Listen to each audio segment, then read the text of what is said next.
Parliamentarian. I'm a native Floridian. I raised both my children in Florida. They were both born here, and I live here with my lovely husband, Gordon. And just as an FYI, in about 8 months, I'm going to be a grandmother for the first time. So you're the first to hear it. Do not post this video before January 1st.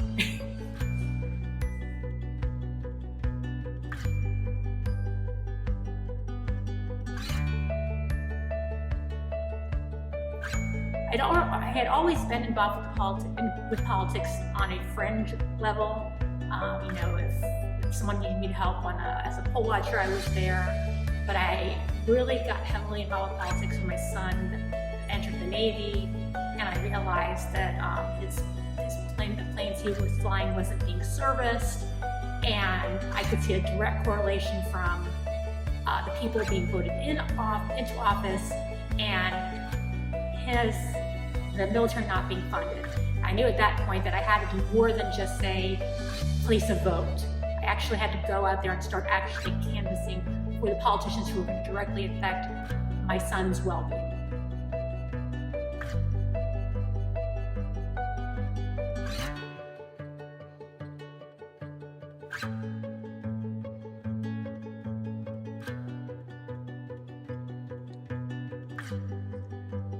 That's a good question. I'd have to say my favorite president would be Ronald Reagan. I think he really defined an era for those of us who were always what we call closet conservatives in a family that maybe wasn't, that wasn't a verbalization of politics. And he was the first one to just come out and want to say, hey, I'm a conservative, I'm a Republican. So he was like the litmus for me for what a true conservative should be.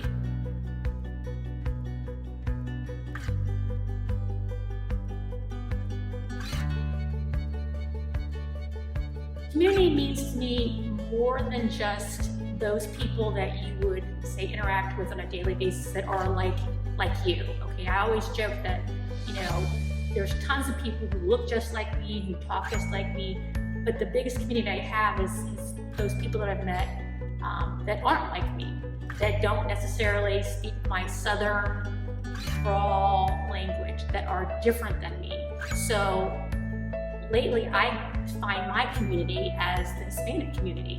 Although I'm a very small percentage Hispanic, I think I actually have a deeper sense of community with them in the last year that I've been part of the Hispanic Assembly, which is kind of unusual because when I go meet them, some of them can speak some English, I can speak no Spanish, and yet I have such a strong bond with them because we're after the same thing.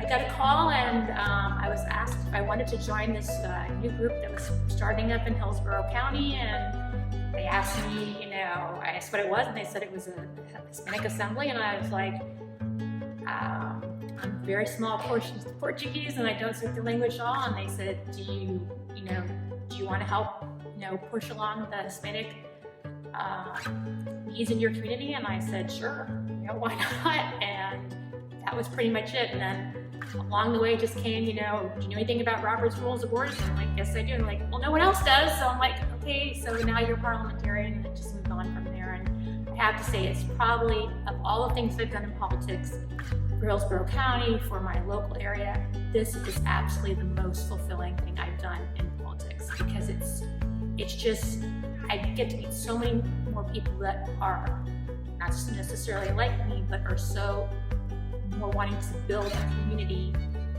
in politics locally, and that's what's so much stronger, and it's just more valuable.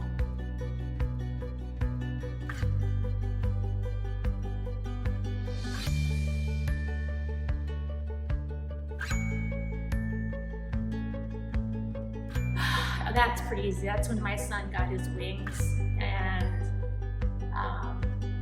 he could call one person up to put his the wings on his chest, and at that time he still wasn't engaged, and he asked me to do it. And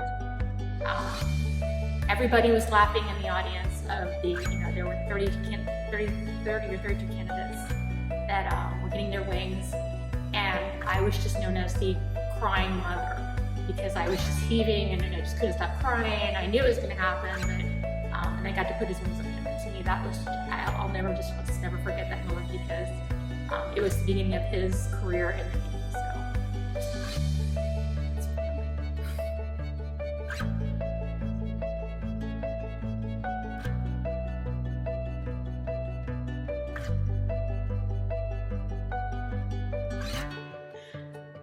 Wow. Shop on Amazon. Shop on Amazon.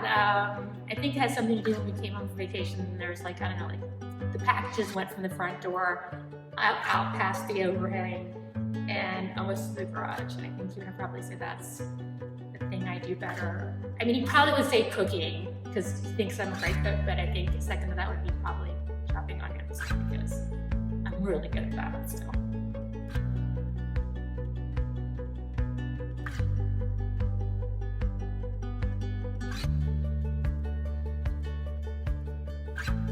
Well, right now, I mean, it's the rules that were set by our forefathers to help us govern our country. But right now, I really feel like the Constitution has been weaponized by one particular party.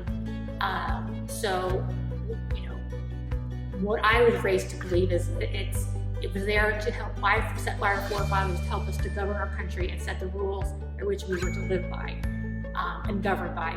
But right now, I just think it's just a travesty because how can you govern your country when you have one political party that has taken a subsection of people, 600,000 or 6 million plus people, and basically validated their vote, which is the most important thing you can, as far as I'm concerned, you can do as a U.S. citizen, is that right to vote, and they've invalidated.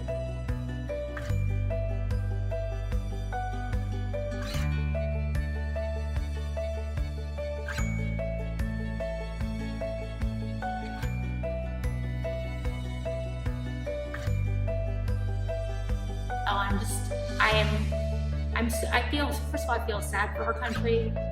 I'm disgusted by the Democrats, as I think as I feel anybody in this country should feel, party set aside. I think this is a sad day for our country, and this is actually being filmed on the day that it was actually voted on. I mean, I also know that it's going to be completely shot down in the Senate, so it's just a waste of taxpayer money, waste of all of our time. But I think it's setting a precedent that in the future, any party that gets in control of the House that's unhappy with the opposing party, that's the president, can just turn around and do the same thing. So now I think we've set a litmus for what will happen in the future. So I think it's just a terrible thing that we have going on in our country where we cannot just all be civil. And if we don't, I mean, I just remember my dad just telling me, if you don't like the president, but elected, in 4 more years, guess what? It's going to roll around again, and you just need to try harder. You need to campaign harder. And if it still doesn't work, guess what? Every 4 years, you're going to get another election. And I think if we just as adults, and could all act as civil adults, we could get past the fact. I mean, sadly, for 8 years, I didn't like the results that happened, but I knew in 4 more years, there would be another chance.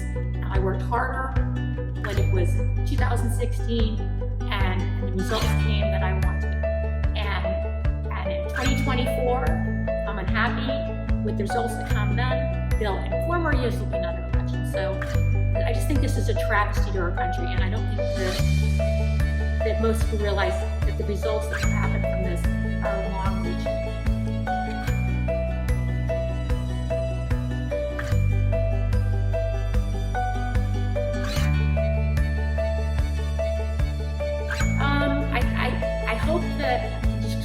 Everyone, that even though we all feel that fairly certain that Trump's going to get reelected in 2024, we just simply cannot take our foot off the gas pedal.